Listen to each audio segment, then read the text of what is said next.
Hi friends, आज का topics calendar. Reasoning में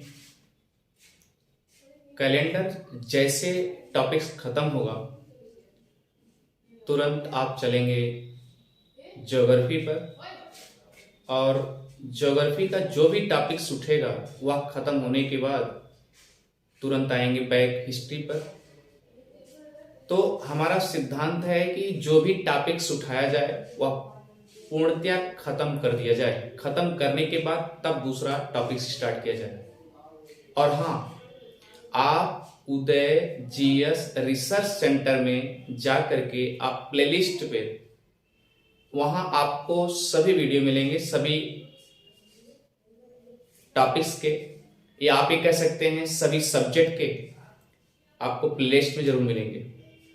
तो ठीक है, आज कैलेंडर का शायद 4th क्लास है, और आइए 4th क्लास में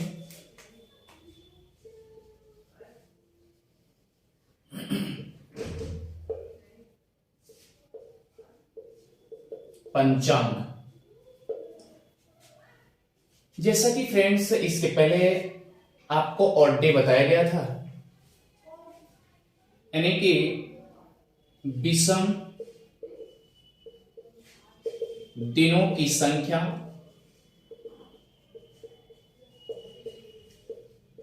कैसे ज्ञात करें। मान लीजिए अगर महीना है या वर्ष है, कभी महीना से पूछ लिया जाता है, कभी वर्ष से पूछ लिया जाता है, कभी सप्ताह से भी पूछ लिया जाएगा। कितने ऑड डे हैं, कितने विषम दिन हैं। तो इस तरीके से ऐसे क्वेश्चन को सॉल्व करने के लिए एकदम आसान तरीका है। तो ध्यान दीजिएगा, यानी महीने का शेष, जो महीना दिया हो महीने का शेष। क्लियर? ये केवल किसके लिए ट्रिक है? महीना के लिए। महीना का शेष प्लस और भी अगर मंथली दिए हैं, और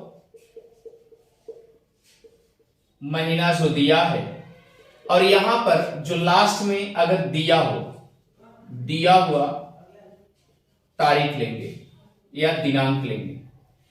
तो आइए फ्रेंड्स, जैसे एग्जांपल के तौर पे अगर क्वेश्चन लेते हैं कि 22 मार्च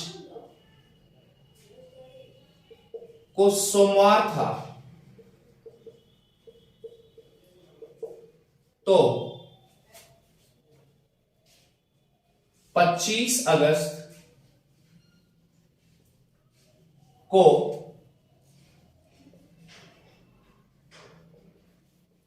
कौन सा दिन होगा।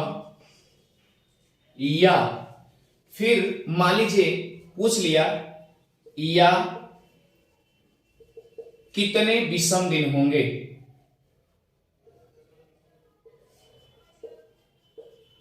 तो इसमें दो क्वेश्चन बन रहे हैं, यानी कि दिन भी पूछ लिया है और विषम दिन भी पूछ लिए हैं। तो एक फार्मूले से आप समझते चलिए एकदम सिंपल तरीके से। जैसे मार्च का महीना, आप जानते हैं मार्च का महीना कितने दिन का होता है? 31 का। देखिए मार्च स्टार्टिंग है, उसके बाद अप्रैल है, उसके बाद मई है, फिर जून है, फिर जुलाई है। क्लियर? फिर उसके बाद अगस्त है। क्लियर? मैंने क्या लिखा? महीना का शेष। महीना का शेष, अब देखिए अगर 22 मार्च को सोमवार फिक्स हो चुका है, तो आप इतना समझदार है ना, अच्छे से समझ सकते हैं कि 22 मार्च यानी कि 22 मार्च को सोमवार था। एक क्लियर हो चुका है कि 22 मार्च को सोमवार था। तो मार्च का महीना कितने दिन का होता है? 31 का। तो 31 में से जब 22 आप घटाएंगे तो कितना बचेगा? एकदम सिंपल तरीके से, इसका मतलब 9 बचा। क्लियर? उसके बाद प्लस अगस्त का महीना कितने दिन का होता है? अगर ये 31 है, सॉरी अप्रैल का महीना 30 का है, क्योंकि देखिए जून नवंबर जानिए, अप्रैल सितंबर 23, मैं यही लिख दे रहा हूं, जून नवंबर जानिए, अप्रैल सितंबर 30, 28 दिन के बने फरवरी,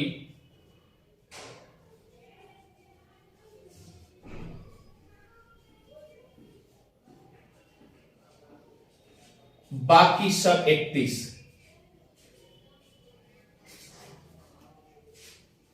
क्लियर।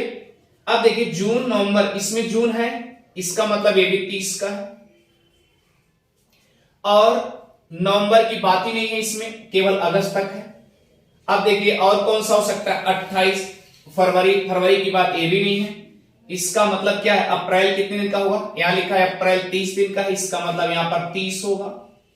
अब उसके बाद फिर 31 आ गया, फिर कितना दिन हो गया, जुलाई कितने दिन का, 31 दिन का, और उसके बाद अगस्त भी।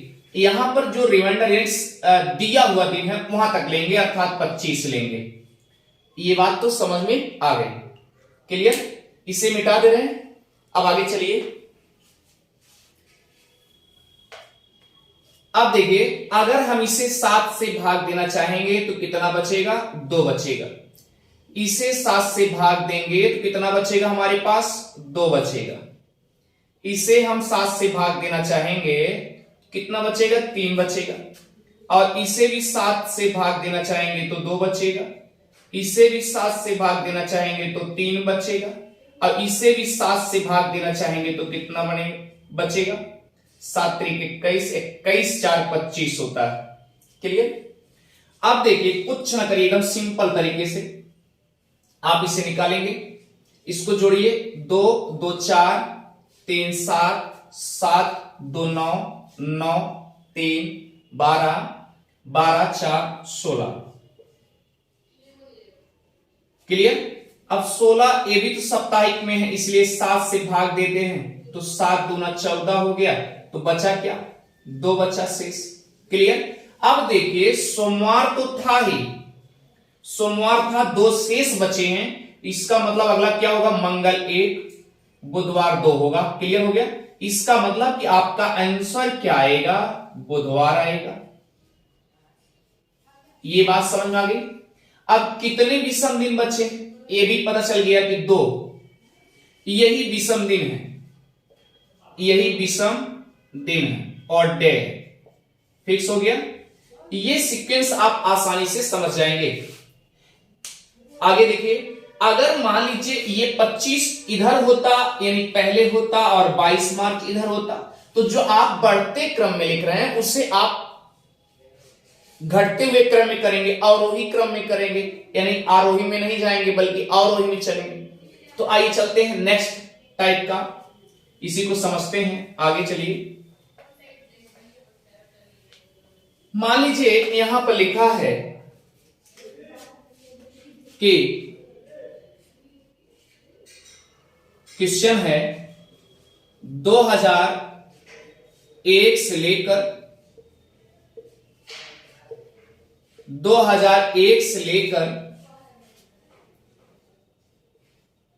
2022 या 25,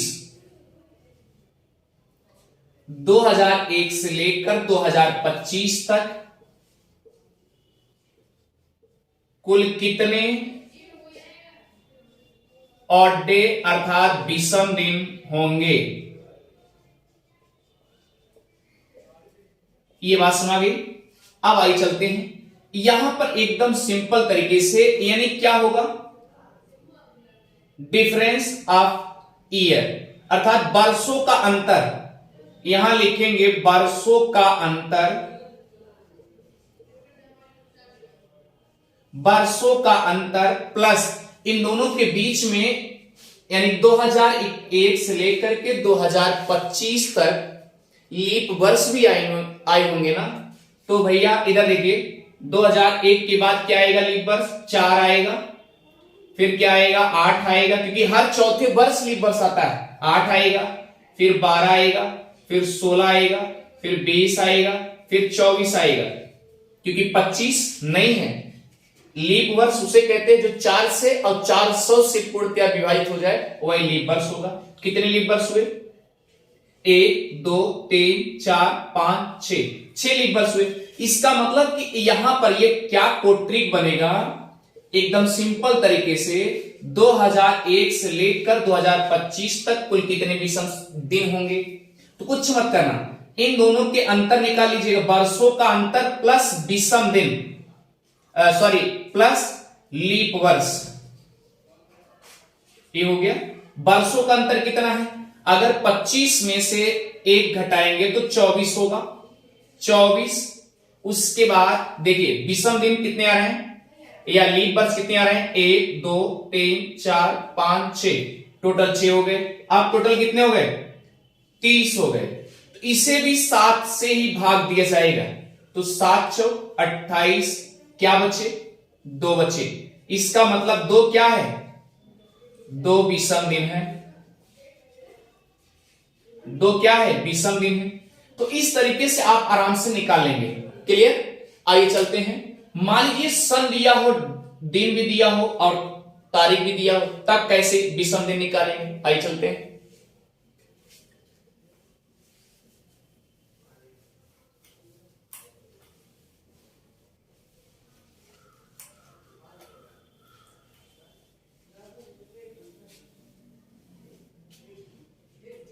मान लीजिए लिखा है 1 जनवरी, 1 जनवरी, या मान लीजिए 5 जनवरी से 5 जनवरी से 8 नवंबर तक कुल कितने विषम दिन होंगे। अगर ऐसा क्वेश्चन दिया हुआ है तब कैसे सॉल्व करेंगे, तो देखिए हमने इसके पहले क्या बताया, यानी कि रिमाइंडर डे, यानी जो शेषफल इसके बचे हैं, यानी आप देखिए जनवरी, फरवरी, उसके बाद मार्च, अप्रैल, मई, जून, जुलाई, अगस्त, फिर सितंबर, फिर अक्टूबर, फिर नवंबर। अब देखिए तो मैंने क्या ट्रिक बताया कि जून, नवंबर जानिए, अप्रैल, सितंबर 30, अप्रैल, सितंबर, जून, ये कितना है, जून है, ये भी 30 हो गया, ये सब 30 हो गए, बाकी सब 31 है। क्लियर, 28 दिन की बनी फरवरी। तो ये जनवरी की बात आप सोचिए। अब आप दिमाग लगाएंगे कि यहां पर क्या ऐसे कंक्लूड किया जा सकता है, नहीं किया जा सकता। क्यों, कारण यह है अगर यहां पर वर्ष दिया होता, अगर यहां वर्ष दिया होता तो यह क्लियर हो जाता कि ये लीप वर्ष है या साधारण वर्ष है। अगर मान लीजिए आप सपोज दैट अगर वर्ष लिखा रहेगा तो क्या करोगे, 2020 लिखा है, इसका मतलब लीप वर्ष है।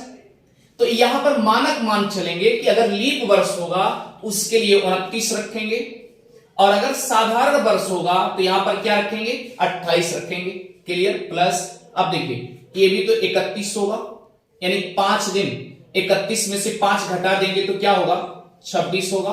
ये क्लियर हो गया। अब देखिए मार्च का, मार्च कितना होगा, 31 होगा, प्लस अब इसका भी 31 होगा, इसका भी 31 होगा, और अगस्त का भी 31 होगा। क्लियर, अब देखिए अक्टूबर का भी 31 ही होगा, उसके बाद इसमें कितने बचे, +08। क्लियर है। अब अच्छे से